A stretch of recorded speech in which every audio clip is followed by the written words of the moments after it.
Assalamualaikum warahmatullahi wabarakatuh. Kali ini saya akan eh, mempresentasikan atau menjelaskan eh, dan menjawab 3 soal mata kuliah UAS mata kuliah Matematika Modul 1. Nah, perkenalkan, nama saya Opi Iskandar Nurullah dengan NIM 17 garis miring 411885 garis miring Eka garis miring 21535. Nah, outline pada kali ini outline saya pada kali ini adalah yang pertama ada soal 1 tentang aplikasi derivatif dalam ekonomi, dan soal 2 yaitu soal 2 integral dan aplikasinya, terus soal 3 matriks dan sistem persamaan linear. Kita beranjak pada soal 1 yaitu aplikasi derivatif dalam ekonomi. Nah, aplikasi derivatif dalam ekonomi ini biasa digunakan dalam masalah optimasi. Nah, optimasi ini biasanya mempunyai tujuan seperti layaknya tujuan motif ekonomi atau prinsip ekonomi, yaitu untuk memaksimalkan keuntungan profit dan meminimalisir kerugian atau loss. Nah, terdapat 2 syarat dalam konsep pada optimasi pada ekonomi. Nah, syarat tersebut adalah yang pertama adalah syarat turunan pertama atau titik stasioner, di mana syarat tersebut adalah f aksen x sama dengan 0. Lalu ada syarat kedua yaitu turunan kedua f aksen 2x kurang dari 0 untuk nilai maksimum dan f 2 aksen 2x lebih dari 0 untuk nilai minimum. Nah, ini adalah contoh soal dari penerapan derivatif dalam ekonomi, yaitu sebuah pabrik tempe memiliki persamaan biaya total TC sama dengan 0,4 Q kuadrat plus 500 Q plus 16.000.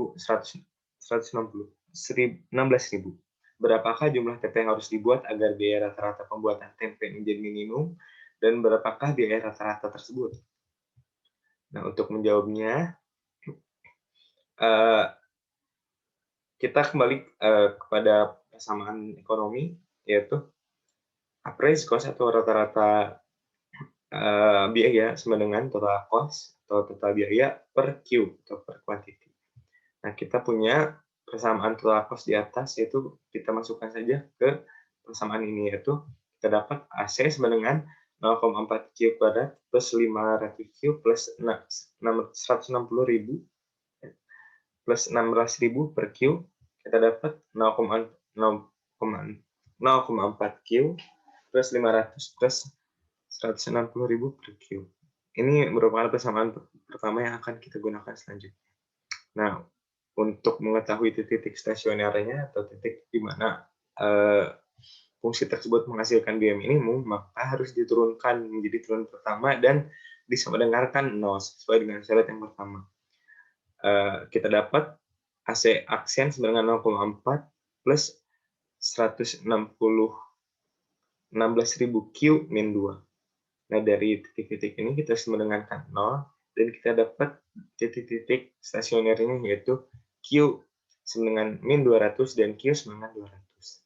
Nah, untuk melihat mana dari titik-titik ini yang merupakan titik minimum atau maksimum, kita harus beranjak ke syarat yang kedua, yaitu turunan kedua dari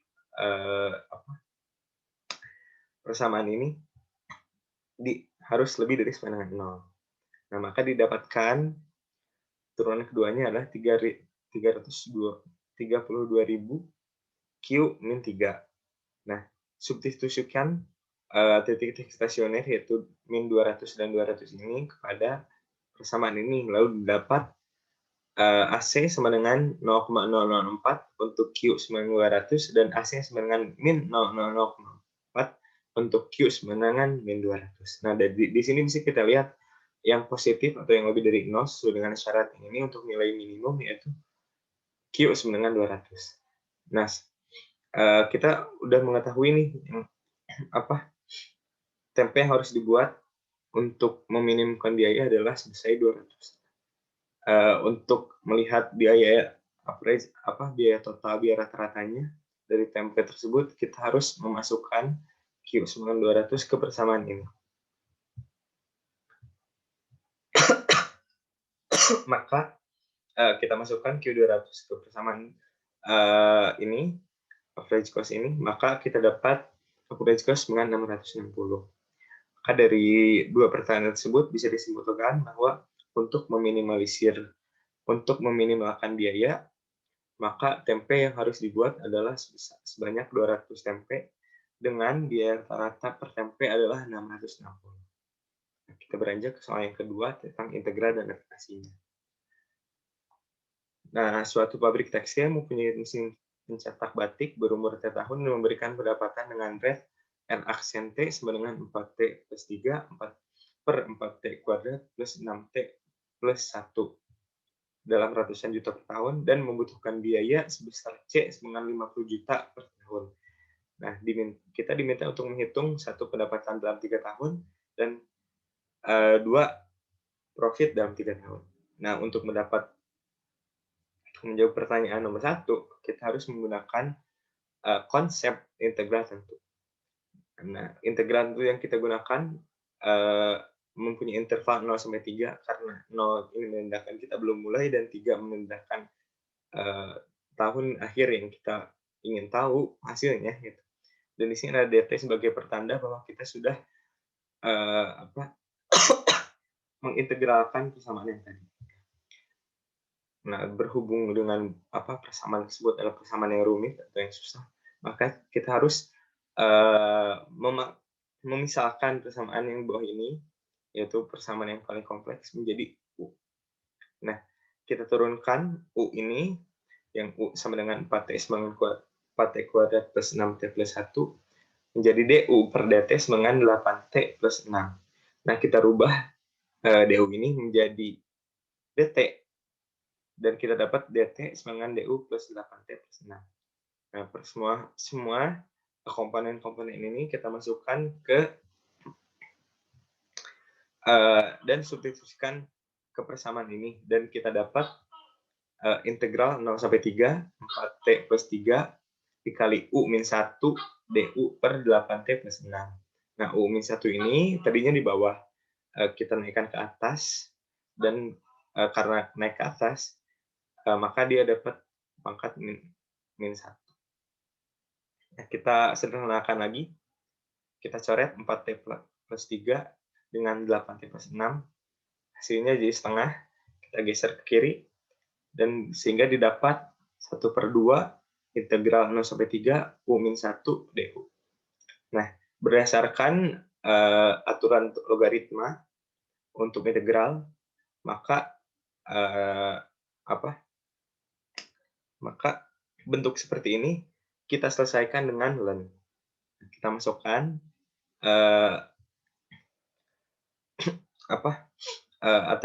batas atas T sama dengan 3 dikurangi dengan batas bawah yaitu 0. Sehingga kita dapat setengah len 4 kali 3 kuadrat 3 pangkat 2 plus 6 kali 3 plus 1 dikurangi setengah len dikali 4 0 pangkat 2 plus 6 kali 0 plus 1. Dan menghasilkan setengah len 55 kurangi setengah len 1. Yang hasilnya adalah 200.366,659 rupiah. Nah, jadi pendapatan yang didapatkan selama 3 tahun dari mesin pencetak batik tersebut adalah 200.366,699 atau 200 juta. Nah, untuk menjawab pertanyaan kedua, itu lebih gampang. Kita kembali ke prinsip ekonomi atau teori dasar ekonomi, di mana profit sama dengan pendapatan atau revenue dikurangi cost. Kita masukkan revenue yang sudah kita dapat sebelumnya, dan kita masukkan fungsi cost yang kita dapat, yaitu C sama dengan 50.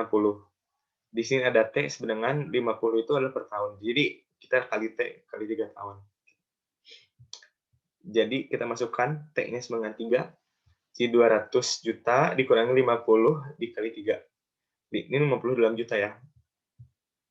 Jadi 200 juta dikali 150 juta, jadi kita dapat 50,366,659.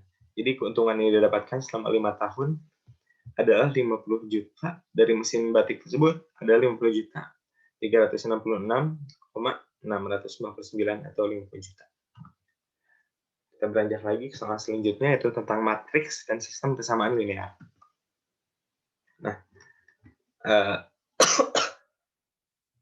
pertanyaan nomor 3 adalah diberikan model matematika yang menyatakan pendapatan nasional negara Wonokuni sebagai berikut dengan persamaan Y sama dengan C plus I0 plus G.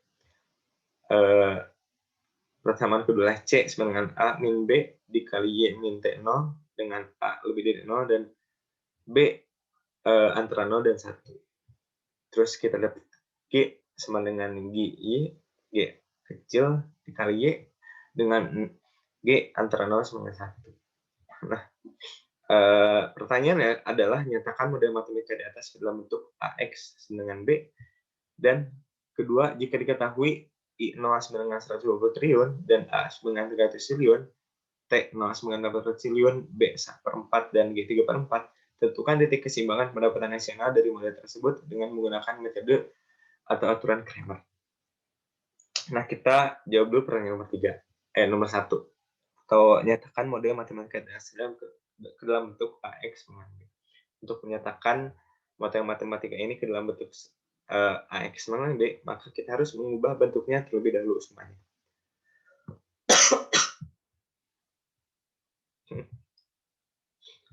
Nah, kita ubah bentuk persamaan ini menjadi Y min C min G sama 1. Terus kita rubah persamaan C ini juga ke dalam bentuk BY plus C plus A plus min BT. Terus kita rubah persamaan ini juga menjadi sama dengan 0, menjadi min GY plus 0 plus G sama dengan 0.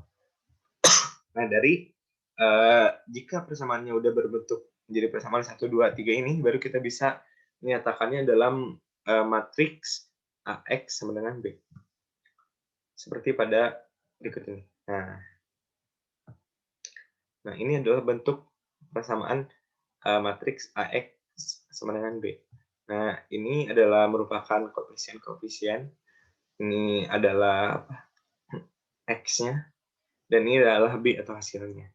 Dan jika kita kalikan baris ini sama kolom ini, maka akan kita dapat ini. Dan itu merupakan suatu persamaan, itu persamaan 1. Begitu juga kita mengalihkan garis kedua dengan kolom pertama, kita akan mendapatkan ini yang merupakan persamaan kedua, dan seterusnya. Nah, untuk mempermudah pengerjaan, kita substitusikan nilai-nilai yang kita punya sebelumnya. Di sini ada B sama dengan 0,5 dan G sama dengan min G masukin 0,175, terus I 120 dan A ini A sama dengan 300 plus B 0,25 dikali 80 yang hasilnya 120 dan 0. Kita beranjak untuk menjawab pertanyaan nomor 2, yaitu untuk melihat keseimbangan pendapatan nasional dengan menggunakan metode Cramer. Nah, dengan menggunakan metode Cramer, kita harus melihat, kita harus mempunyai nilai determinan dari matriks A, A1, A2, dan A3. Nah, dengan metode Cramer, nilai determinan, nilai XI, ini merupakan metode dasarnya, merupakan pembagian dari determinan I, AI, plus determinan dibagi determinan. Maka berdasarkan nilai ini, berdasarkan teori ini, didapatkan untuk mendapatkan Y, maka kita harus menggunakan matriks A1 dibagi dengan determinan matriks A. Begitu dengan C dan G. Nah, untuk determinan A, maka kita mendapatkan A, kita gunakan metode kofaktor untuk menghitung determinan A. Kita dapatkan 1 dikali matriks identitas dikurangi min 1 dikali kofaktor dari min 1 ini, terus ditambah kofaktor dari 1 ini dikali kofaktornya, itu yang ini 4. Kita dapatkan 1 kali 1 plus 1 dikali 0,25 kurangi 1,7. Dapat 1 plus 0,5 min 0,7 jadi 0,5. Jadi determinan A, matrik A adalah 0,5. Oh, sebelumnya untuk matrik A1, A2, dan A3 itu adalah matrik A, di mana untuk A1 misalnya, di mana kolom pertamanya diganti dengan matriks B. Untuk A2, matrik A diganti kolom keduanya dengan matrik B. Dan untuk A3, yaitu kolom matrik A diganti kolom ketiganya dengan matrik B. Nah, untuk kita tadi udah mendapatkan determinan matrik A. Nah, sekarang kita harus mencari determinan matrik S1. Kita ganti berarti kolom ini, kolom 1 dengan matrik B. Nah, untuk itu kita dapatkan determinan A1. Menghitungnya dengan metode kofaktor, kita dapat 120. Di sini 120 dikali matrik identitas ini, terus dikurangi min 1 ini, dikali matrik identitas ini, yaitu 320 0 sama 0, 1. Terus ditambah min 1 ini dikali matrik identitasnya, yaitu ini 320 0, 1, 0. Lalu kita dapat 120 dikali 1, ini dikali determinan ya semuanya. Jadi kita dapat 120 dikali 1 plus 1 dikali 320 min 1 dikali 0. Kita dapat determinan matrik A1 dengan 450. Nah, untuk keseimbangan Y sesuai dengan metode Cramer, yaitu determinan matrik A1 per determinan matrik A. Kita masukin semuanya, yaitu determinan matrik A1, kita dapat 440 per determinan matrik A, yaitu 0,5. Terus hasilnya 880. Jadi keseimbangan pada pendapatan nasional Y adalah senilai 880. Nah, lebih lanjut, setelah kita dapat Y atau keseimbangan nasionalnya, kita bisa substitusikan, atau kita juga bisa menggunakan metode Cramer yang lain yang tadi untuk mendapatkan C dan menentukan G. Namun saya di sini menggunakan metode substitusi yang relatif lebih mudah. Kita masukkan semua angka-angka yang sudah kita punya, termasuk Y yang ini, lalu kita dapat C sebanyak 100. Begitu pula dengan G. Persamaan G atau pendapatan expenditure sama dengan G per Y. G dikali Y. Kita masukkan 0,75, yaitu G kecil yang tadi, dikali Y, yaitu keseimbangan pendapatan nasional yang sudah kita dapat sebelumnya. Didapat G atau pendapatan pemerintah sebesar 660. Nah, jadi titik pendapatan nasional semuanya adalah pendapatan nasionalnya senilai 880 triliun, konsumsi nasional sebesar 100 triliun, dan pengeluaran pemerintah sebesar 660 triliun. Terima kasih.